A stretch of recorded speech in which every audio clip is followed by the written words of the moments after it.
അതായത് ഒരു മതത്തിൻ്റെ ഉദ്ദേശം വളരെ നല്ലതായിരുന്നു. മതം ഒരുപാട് നല്ല മനുഷ്യർ ജീവിച്ചതായിരുന്നു.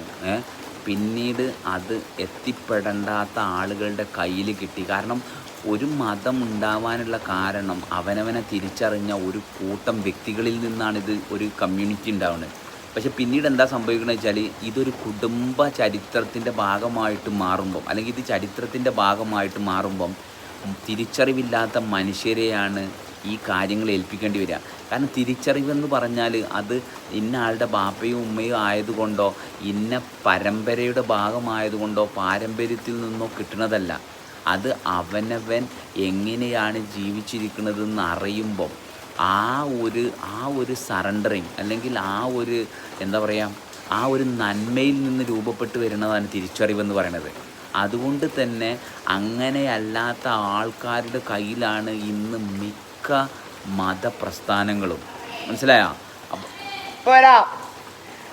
മിക്ക മതപ്രസ്ഥാനങ്ങളും അതുകൊണ്ട് അവരെടുക്കുന്ന വിഡ്ഢിത്തരമായിട്ടുള്ള തീരുമാനത്തിന് വേണ്ടിയിട്ട് സ്വന്തം കുടുംബം നശിപ്പിക്കുന്നതിന് മുമ്പേ ഒരു നിമിഷം നോക്കുക. കാരണം ശരിയും തെറ്റും തിരിച്ചറിയാൻ നിങ്ങളിലുള്ള ആ ഒരു കഴിവിനെ നിങ്ങൾ ഉപയോഗപ്പെടുത്തുന്നുണ്ടോ, അതോ നിങ്ങളിപ്പോഴും അടിമയാണോ? ഈ അടിമയാണെങ്കിൽ പോലും ഈ അടിമത്വം എന്തിനു വേണ്ടിയാണ്? അതും പരിശോധിക്കുക. ചത്ത് കഴിഞ്ഞിട്ട് നിങ്ങൾക്ക് കിട്ടുന്ന വാഗ്ദാനങ്ങളോ, അല്ലെങ്കിൽ നിങ്ങൾ ചെറുപ്പത്തിൽ ചെയ്ത നിങ്ങളുടെ ഈ ട്രോമയുടെ വിക്റ്റിമാണോ നിങ്ങൾ? അല്ലെങ്കിൽ നിങ്ങൾ അറിഞ്ഞിരിക്കുന്ന അറിവിൻ്റെ വിക്റ്റിമാണോ? അതോ നിങ്ങളിൽ നിരന്തരം പ്രവർത്തിച്ചുകൊണ്ടിരിക്കുന്ന അവസ്ഥയിൽ നിന്ന് കാര്യങ്ങളെ നിങ്ങൾക്ക് കാണാനുള്ള ആ ഇന്നേറ്റായിട്ടുള്ള, അല്ലെങ്കിൽ ആ സഹജമായിട്ടുള്ള ആ കഴിവിനെ നിങ്ങൾക്ക് ഉപയോഗിക്കാൻ സാധിക്കുന്നുണ്ടോ? ഇനി നിങ്ങളുടെ കുട്ടികളും അല്ലെങ്കിൽ നിങ്ങളുടെ പ്രിയപ്പെട്ടവരും നിങ്ങളോട് ഇതുപോലെ തീരുമാനമെടുത്തു കഴിഞ്ഞാൽ അത് നിങ്ങളെ എങ്ങനെ ബാധിക്കും എന്നുള്ള ഭാഗം പരിശോധിക്കുക.